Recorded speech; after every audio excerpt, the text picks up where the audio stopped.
এই বছরে one of the best series হইতেছে ওয়েলকাম টু ডেরি সিরিজটা। এই সিরিজে ইট মুভিগুলোতে যে মনস্টারটাকে আমরা দেখছি, পেনিওয়াইজ দ্য ড্যান্সিং ক্লাউন, এই ক্লাউনটার অরিজিন দেখানো হয়েছে ফর দ্য ফার্স্ট টাইম।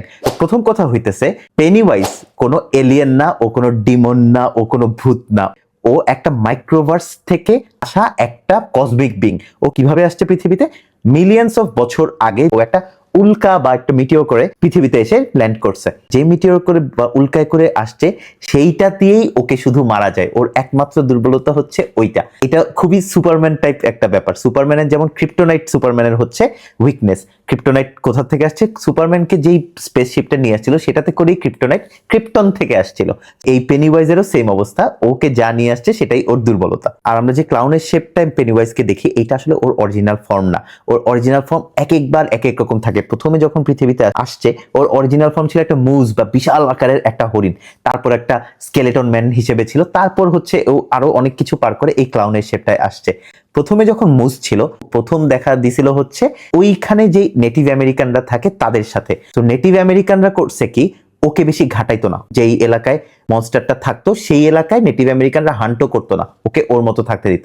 ঝামেলা পাকাইছে হচ্ছে হোয়াইট পিপল, যখন হচ্ছে সেটেলাররা গিয়ে এইখানে বাসা বাড়ি করছে এবং তারা ওই মনস্টারের হ্যাবিটেটটাকে নষ্ট করছে এবং ওরা ওখানে গেছে, মনস্টার ওদেরকে মারছে, মেরে মেরে হইতেছে আরো শক্তিশালী হয়েছে এবং আস্তে আস্তে ওই এরিয়া থেকে মনস্টারটা বের হওয়া শুরু করছিল।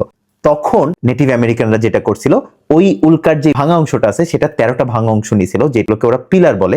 এই পিলারগুলা দিয়ে এলাকাটা চারপাশে একটা ঘেরাও দিছে, যেটার বাইরে ও কখনো আসতে পারতো না। এবং ওরা আরো চাইছে যেন এই মনস্টারটা ডেরি থেকে না বের হয়, কারণ পৃথিবীর অন্যখানে চলে গেলে ও আস্তে আস্তে আরো অনেক বেশি শক্তিশালী হয়ে যাবে এবং হয়তো পুরো পৃথিবী ধ্বংস করে ফেলতে পারে। ও একটা কসমিক বিং। এখন কথা হলো ও পেনিওয়াইজ এই ড্যান্সিং ক্লাউনের ফর্মটাই কেন আসলো, এখান থেকে স্পয়লার আছে। সো ঘটনা যেটা হয়, ডেইরিতে একটা সার্কাস পার্টি আসে। সেই সার্কাস পার্টিতে বব গ্রে নামে একটা ক্লাউন ছিল। এই ক্লাউনটা হচ্ছে নানান রকম শো দেখাইতো ওর মেয়ের সাথে, এবং এই শোটার পরে বাচ্চারা অলওয়েজ হচ্ছে লাফায় উঠে স্টেজে উঠে যেত। এটা দূর থেকে এই মনস্টারটা দেখছে, দেখার পর ও যেটা ভাবছে সেটা হচ্ছে এই ক্লাউনটার কাছে বাচ্চারা অ্যাট্রাক্টেড হয়।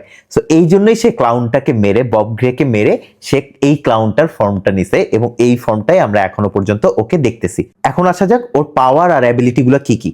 প্রথম ব্যাপারটা হইতেছে ও 27 বছর ধরে 27 ইয়ার্স ধরে ধরে ঘুমায় এবং 27 ইয়ার্স পরে আসে এবং মানুষের বা বাচ্চাদের ফিয়ারকে ও ফিট করে, মানে ভয় যে পায় এটাই হচ্ছে ওর ফুয়েল।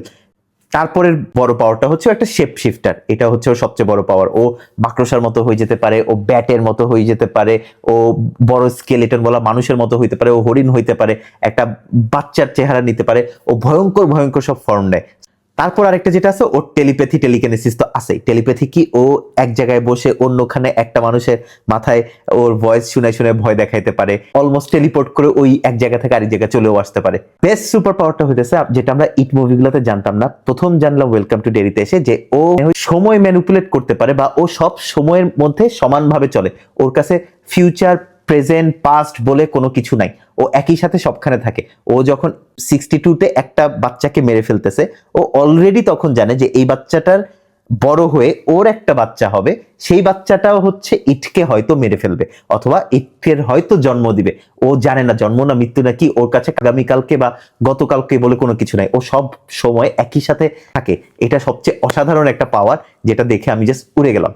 আরেকটা ইন্টারেস্টিং জিনিস আছে, সেটা হচ্ছে ডেইরিতে এই শহরটায় যতক্ষণ আপনি থাকবেন ততক্ষণ আপনার এই ইটের কথা মনে থাকবে। আপনি ডেরি থেকে যদি বের হয়ে যান, অন্য শহরে চলে যান, এবং আপনি আস্তে আস্তে ওর কথা ভুলে যাবেন, এবং অনেক পরে যদি আপনি কখনো এই শহরে ফিরে আসেন, সাথে সাথে আপনার মনে পড়বে এর কথা এবং আপনি অবাক হয়ে যাবেন যে কেন আপনি এগুলো ভুলে গেছিলেন। আরেকটা জিনিস যেটা প্রথমে বললাম, যে ও বাচ্চাদেরকে ভয় দেখে এবং ভয়টাই ওরকে ফিট করে, এটার খুব সুন্দর একটা এক্সপ্লেনেশন দিছে এই গল্পে এসে।